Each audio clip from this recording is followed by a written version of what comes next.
Госдума приняла закон о контроле за нормами русского литературного языка. Теперь при использовании русского языка как государственного не допускается употребление иностранных слов. Новшество коснется всех, кто публично использует англицизмы. Давно нам пора было ввести такое законодательство. Почему? Например, в свое время Деголь во Франции вообще запретил во Франции всякие рекламы на английском языке. И до сих пор все это дело действует. Исключение делается для иностранных слов, которые не имеют аналогов в великом и могучем. Тувинские слова под закон не попадут. Местный язык наравне с русским на территории Тувы считается государственным.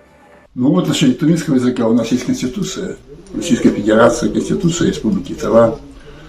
Все языки, которые у нас находятся на территории Российской Федерации, они все равнозначны, все равноправны, и никаких ограничений здесь быть не может. Новшество от депутатов коснется сферы образования, показа фильмов в кинозалах, публичного исполнения произведений, рекламы, государственных систем, а также продукции СМИ. У нас есть на канале нашем 108 канал Тыва передача «Тува Лайф Толк».